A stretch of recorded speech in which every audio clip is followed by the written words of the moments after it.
आजादी के 75 साल बाद भी क्या हम समाज को जातियों से मुक्त नहीं कर सके हैं? अब क्या इस नए कानून से हम और पीछे की ओर जा रहे हैं? यह मेरा सवाल नहीं है, यह सवाल उठाए हैं chief justice of India Suryakant ने।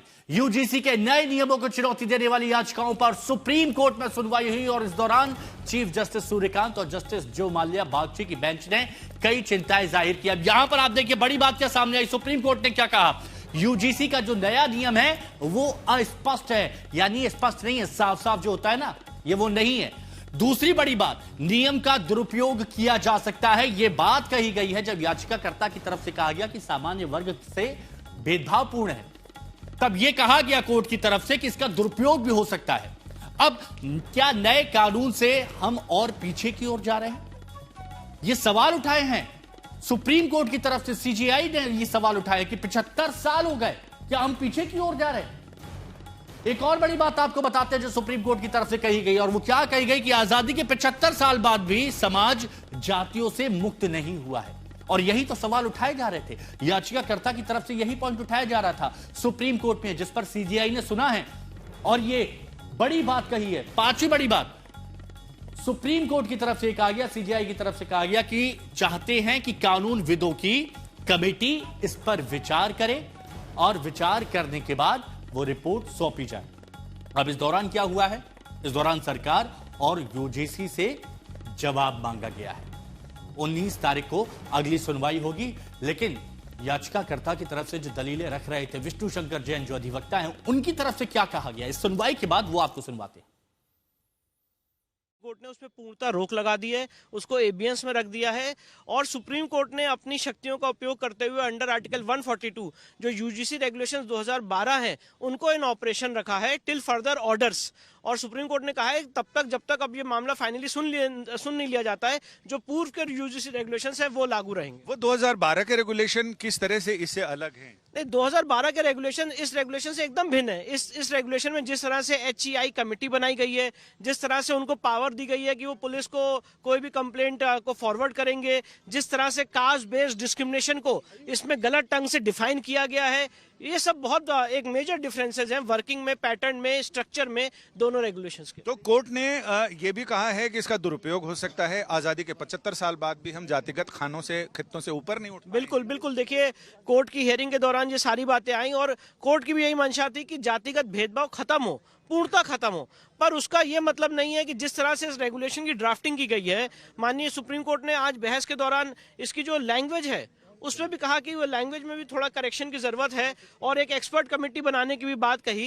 तो अगर इसकी प्रॉपर लेजिस्लेटिव ड्राफ्टिंग होगी तो मुझे लगता है जो समानता का हम लोगों का विजन है वो सबके लिए लागू। एक्सपर्ट कमेटी का प्रस्ताव केंद्र सरकार लेकर आएगी, यूजीसी लेकर आएगी कि हम क्या करने वाले हैं 19 मार्च? अब ये बात तो 19 मार्च को पता चलेगी कि क्या कैसे आगे मामला बढ़ता है। पर अभी फिलहाल के लिए जो मौजूदा बात है वो ये है कि इंटरिम रिलीफ इस रेगुलेशन को स्टे करने के माध्यम से मिली है। यानी अंतरिम रिलीफ मिल गई है, लेकिन सुप्रीम कोर्ट में अगर कोई चीज अंतरिम भी रिलीफ मिल जाए तो आगे उससे याचिकाकर्ताओं को काफी सहूलियत हो जाती है। तो देखिए यूजीसी पर उबाल है और नए नियम पर सुप्रीम रोक फिलहाल लगी हुई है। राजनीतिक प्रतिक्रियाएं आनी थी तो राजनीतिक प्रतिक्रियाएं आई भी, आपको सुनवाते हैं। भारतीय जनता पार्टी सरकार के उस सिद्धांत को भूल गई है। सरकार का काम है कहीं अशांति हो तो शांति पैदा करे, पर ये तो वर्ग के नाम पे, जाति के नाम पे, धर्म के नाम पे देश में आग लगाते हैं। और इसलिए लगाते हैं कि लोग वास्तविक मुद्दों से ध्यान हट जाए, बेरोजगारी, महंगाई। ये भी सरकार की यही देन थी। लेकिन मैं सुप्रीम कोर्ट को धन्यवाद देता हूँ, हृदय से धन्यवाद देता हूँ कि उन्होंने सरकार की इस काली करतूत को पहचाना और रोका। इस पे माननीय धर्मेंद्र प्रधान जी, केंद्रीय जो उच्च शिक्षा मंत्री हैं, उन्होंने स्पष्ट कर दिया कि कोई भी भेदभाव नहीं हो किसी प्रकार का। आश्वस्त रहे, सरकार आश्वस्त करती है। अब इस पर भाई मैं भी नहीं चाहता कि कोई निर्दोष फंसे, लेकिन कोई दोषी छूटे नहीं, क्योंकि कानून से रोका जा सकता है। तो ये बयानबाजी आपने सुन ली। हमारे सहयोगी हमारे साथ में जुड़े हुए हैं, सीधे हम उनका रुख करते हैं और उनसे बात करते हैं कि अब इस पर आगे क्या होगा, किस तरह के रिएक्शन सामने आ रहे हैं। हमारे साथ सुप्रीम कोर्ट से संजय शर्मा हमारे सहयोगी जुड़े हुए हैं। हमारे साथ में पटना से भी हमारे सहयोगी शशि भूषण जुड़े हुए हैं और समर्थ हमारे साथ में लखनऊ यूनिवर्सिटी से जुड़े हुए हैं। लेकिन सबसे पहले संजय आप बताइए, क्योंकि सुप्रीम कोर्ट की तरफ से टिप्पणी आई और बहुत अहम टिप्पणी से माना जा रहा है और कई जगह इसका स्वागत भी किया जा रहा है, अब आगे क्या? अब आगे बिल्कुल ये स्पष्ट है कि नोटिस का जवाब देना पड़ेगा, सरकार भी देगी और यूजीसी को भी देना पड़ेगा कि आखिर उन्होंने इस सोच के साथ जो सवाल याचिकाओं से उत्पन्न हुए हैं, याचिकाओं में जो सवाल उठाए गए हैं, उन पर उनका जवाब क्या है और उस जवाब से वो कोर्ट को कितना संतुष्ट कर पाते हैं।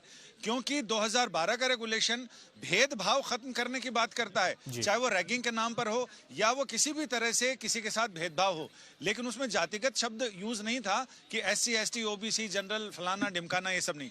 ये इस पर आपत्ति दर्ज कराई गई है कि ये SC ST OBC बनाम सवर्ण जातियां, तो ये जातिगत खांचों में बांटने की बात है और इन्होंने स्पष्ट कहा कि ऐसा होने से भेदभाव से ये असर होगा इस नियम के बाद कि जो सवर्ण जाति के स्टूडेंट हैं, छात्र हैं, वो SC ST और OBC के लड़कों के साथ कट के रहेंगे, ना उनके साथ वो बातचीत करेंगे, ना उनके, चूंकि बातचीत होगी तभी आगे बात आगे बढ़ सकती है। जब बातचीत ही नहीं होगी, साथ खाना पीना बैठना उठना नहीं होगा, तो किसी भी तरह की दिक्कत नहीं हो सकती। तो उन्होंने ये साफ कहा कि इससे भेदभाव बढ़ेगा और कोर्ट ने खुद ही कहा कि हमें अमेरिका की तरह स्कूलों को नहीं बनाना चाहिए, जहां अमेरिका में श्वेत छात्रों के लिए अलग स्कूल हैं और काले बच्चों के लिए अलग स्कूल हैं। तो ऐसा उन्होंने कहा कि ऐसा नहीं होना चाहिए और हमें एक भेदभाव मुक्त समाज की स्थापना करनी चाहिए, हमें आगे बढ़ना चाहिए, हम कहाँ पीछे जा रहे हैं इसमें। तो ऐसे में कोर्ट ने कहा कि अभी जो ये नया अधिनियम नियम है, इसे तब तक इस पर रोक रहेगी। 2012 का नियम था जो पहले से चल रहा था, जिस पर किसी को कोई आपत्ति नहीं थी।